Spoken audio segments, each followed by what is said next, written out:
Toda sexta-feira, o apresentador da rádio perguntava para os seus entrevistados: e aí, temperança ou pé na jaca? A pergunta faz muito sentido na cultura brasileira. Depois de trabalhar de segunda a sexta, o que muita gente quer é finalmente poder curtir a sua happy hour.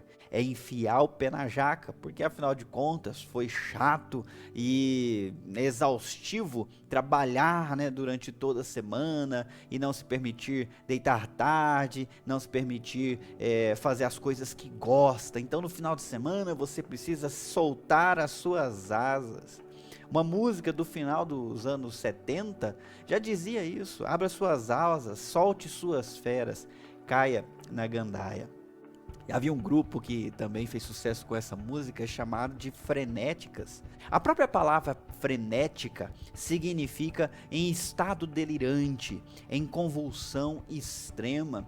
Isso me leva a ficar um pouco preocupado com essa ideia de que curtir é que é certo, se soltar completamente ao sabor dos seus desejos, anseios e até sentimentos é que é o certo. Você não pode se reprimir. Bom, a cultura começou a favorecer e celebrar esse comportamento no final dos anos 70 e hoje nós estamos colhendo muito mais liberdades, para não dizer libertinagem. Mas afinal de contas, o que é melhor, a temperança ou o pé na jaca? Será que os dois têm lugar na vida de um cristão em especial? A temperança, ela é melhor que o descontrole, sempre.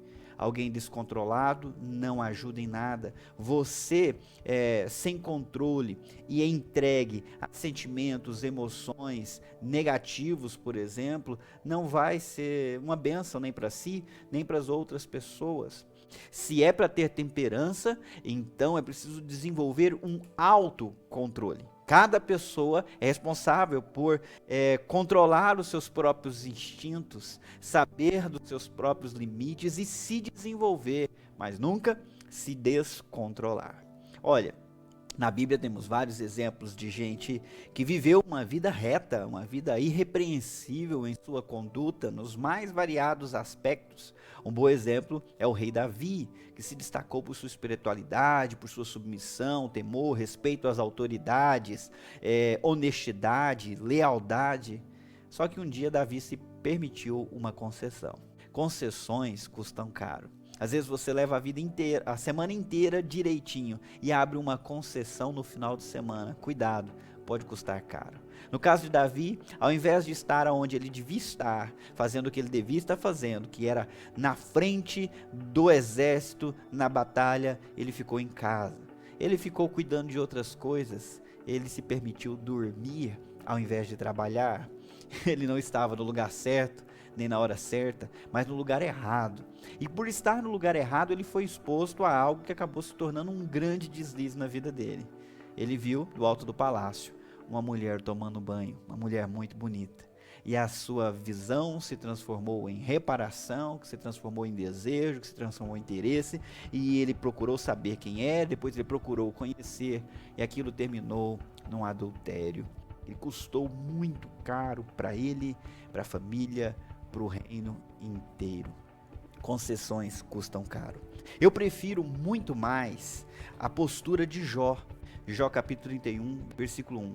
Fiz uma aliança com meus olhos, de não olhar com cobiça para nenhuma jovem. Ele não quer que o seu coração seja seduzido por uma mulher, seja seduzido por aquilo que não é dele, porque se o coração, se ele olha para o que não deve olhar e o coração é seduzido, isso vai alterar a sua trajetória, isso vai alterar o seu caminho e fazer ele entrar numa situação que não é desejável, que não era o melhor que ele queria. De uma forma ou de outra, todos nós já nos permitimos concessões, seguir desejos que não eram bons e acabamos enfiando o pé na jaca, literalmente. Olha, é uma situação ruim e o que não pode acontecer é você acreditar que agora está tudo acabado, que você desgraçou a sua vida, criou hábitos que você não consegue vencer e agora é o fim. Não foi o fim para Davi. Ele caiu em adultério, ele se tornou um assassino, ele foi confrontado, ele foi disciplinado, mas ele também encontrou um caminho de volta. E o que Davi fez foi se dirigir a Deus, reconhecendo toda a sua pecaminosidade, a sua inclinação para o mal, e que a responsabilidade era dele exclusivamente.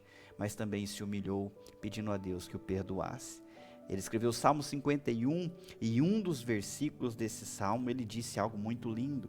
Ele falou assim: o sacrifício que desejas é um espírito quebrantado, não rejeitarás um coração humilde e arrependido. Davi reconheceu e afirmou para nós que Deus não rejeita alguém que se arrepende de verdade. Então, se você enfiou o pé na jaca, não se desespere, se arrependa. Apresente a Deus um coração com outra intenção, um coração quebrado, um coração rasgado no meio, mas a intenção de ser reconstruído. E a promessa é de que Deus não rejeita gente assim. Se você quer saber mais sobre isso, por favor, participe das nossas reuniões às 18 horas, todos os domingos, aqui e também pelo nosso canal no YouTube. Te espero lá. Deus abençoe.